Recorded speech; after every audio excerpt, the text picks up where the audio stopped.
So recently I was lucky enough to spend some time overseas. Now for me, some of the most important things I need to pack for my trip overseas is my tech. Not only do I take work with me on the go, but I also take a bunch of videos on the trip. So I want to take the right gear with me to keep things efficient and organized. Whether it's for work or a holiday, these are some of the things that I bring that just make travel a bit smoother. Alright, first up, storage. You're moving from place to place, so you need the right equipment to carry your gear. What I have here is a unique suitcase with a couple surprise power user functions. This is the Carry On Pro by July. Alright, what I think makes the Carry On Pro unique is quick access to two key features, the integrated power bank and the detachable laptop sleeve.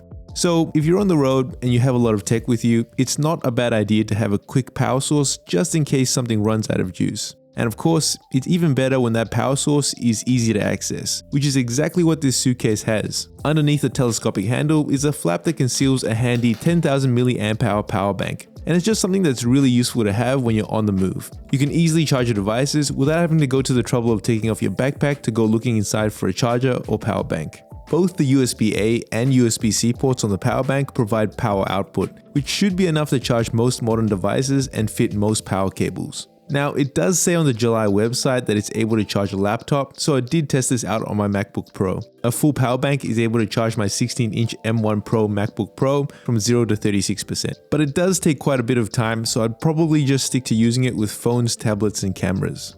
Alright, when it comes to travel storage, it's all about easy access, which brings me to the other cool feature of this suitcase, the detachable laptop sleeve. So when I first saw the Carry On Pro, I thought the laptop sleeve that's easy to access is great, but how well does it stay on? You really don't want it falling off when you're rushing through the airport. Well, July uses a system by FitLock to keep the sleeve in place. It's these 4 points on the case that interlock with the laptop sleeve. It's magnetically guided, so it's easy to attach, but once it's attached, it really doesn't budge. In fact, the only way to remove it is by really pulling on the strap inside to yank it off. A little bit about the sleeve itself, it's big enough to hold a laptop up to 16 inches, with compartments to hold extra notebooks, pens, and cables.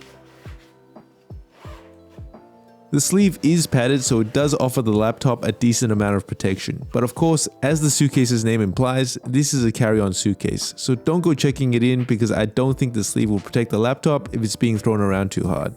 Alright, the Carry On Pro also does all the standard suitcase functions really well. This includes great mobility with an incredibly smooth telescopic handle, as well as what July calls their silent move wheels, which is basically a set of really quiet and really smooth wheels. Which is great because they're really the two things you'll notice the most while moving the suitcase, which is what you'll be doing most of the time when you're interacting with it.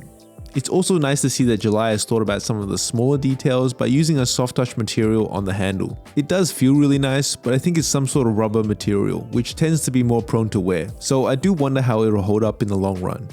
Alright, on the inside there's plenty of storage with separated compartments, including a handy odor-proof laundry bag and a reinforced pocket for storing any books or magazines. To protect your stuff, the case itself is made out of a hard polycarbonate material, with a zip that can be secured by a TSA combination lock. Alright, if you're someone who prefers to travel with a backpack, I have here the Tomtoc Navigator. When it comes to a travel backpack, there are a few things I look for. I want size so I can carry everything I need. I want compartments to keep everything organized. And I want easy access to everything inside. And I think the Navigator does a pretty good job at covering those criteria. First, the main compartment offers a huge amount of space at 40 liters, which is easily enough storage for a couple of days worth of clothes or even a jacket or two if you're using it as a daily bag. The second compartment is the more tech-centric side of the bag. It's got a huge laptop sleeve in the back that can hold a laptop up to 17 inches and a secondary sleeve to hold a tablet or a notebook of some sort. On the other side, there's a mesh pocket for tech accessories such as chargers and cables. Adding even more compartments to the mix, there's a water bottle holder on either side of the bag, a huge zipped compartment inside the opening flap of the bag, and a more inconspicuous compartment underneath the handle of the backpack for things you might want to have easier access to. Now, what I really like about the backpack is the versatility it offers when accessing your stuff. You're not going to be stuck in a situation where you'll have to rummage through your stuff because everything is nicely compartmentalized. And you have the option to completely open up the bag so you can see everything and grab what you're looking for. The main compartment can be accessed like a duffel bag, and there's also an option to access your stuff directly from the second compartment as well. Other nifty features of the backpack are lockable zips and a strap found on the back of the backpack that lets you loop it onto a suitcase.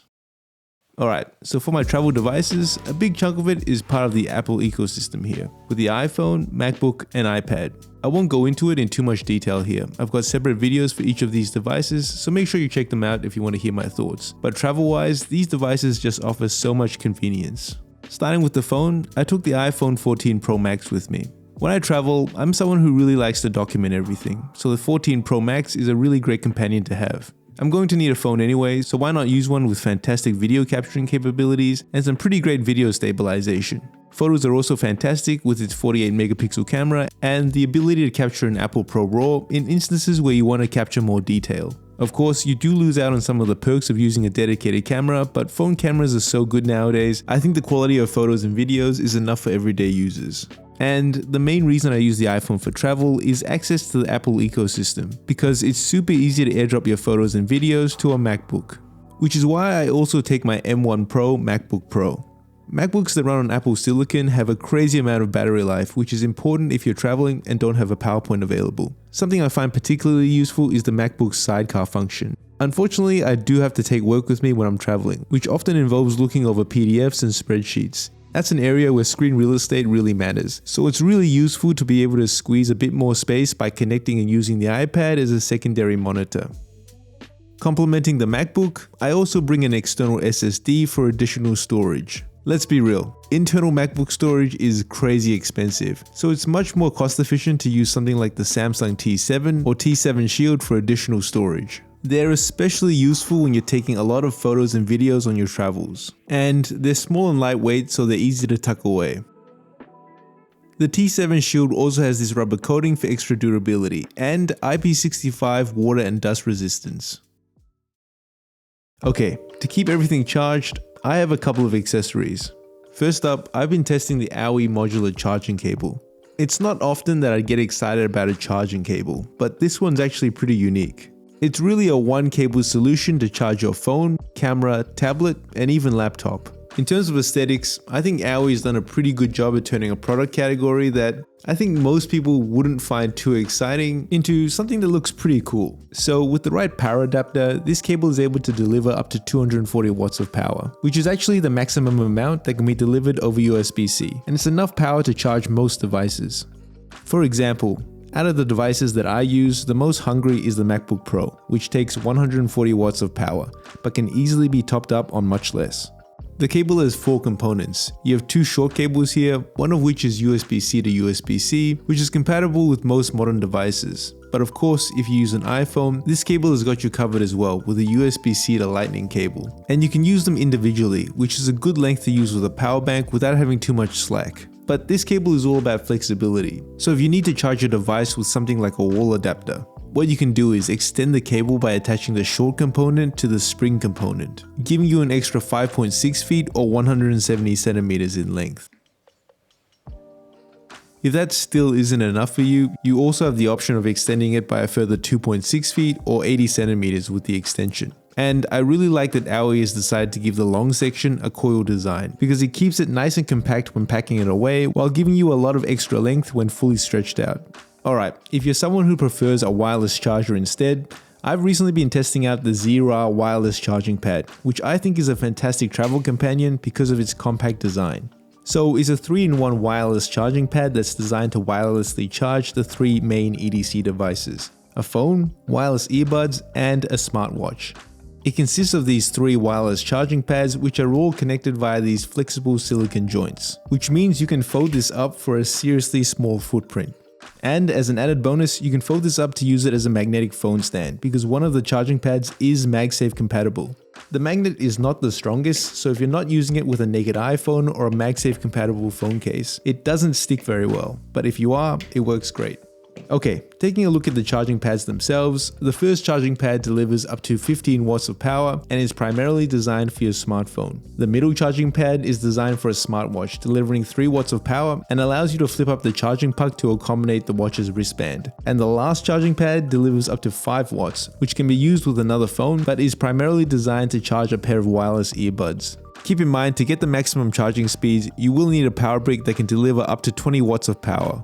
which unfortunately does not come included with the wireless charging pad. Charging speeds also vary depending on the number of devices on the charging pads, but that's not so much of an issue if you're planning to leave everything charging overnight.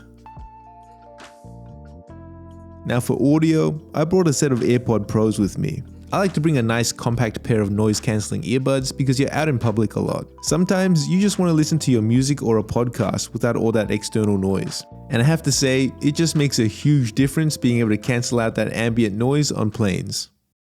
Alright, to carry all your smaller items, I recommend bringing a tech pouch such as the Nest by Orbitkey. And if you're like me and you're OCD about keeping things organized, then the Orbitkey Nest has you covered. So, what I like most about the Nest is its customizable dividers. When I'm traveling, I have a bunch of different chargers, cables, and portable SSDs that I bring with me. So rather than putting them together in a bag where they get jumbled, I find it super useful to be able to use the Nest's customizable dividers to hold everything together in the right place.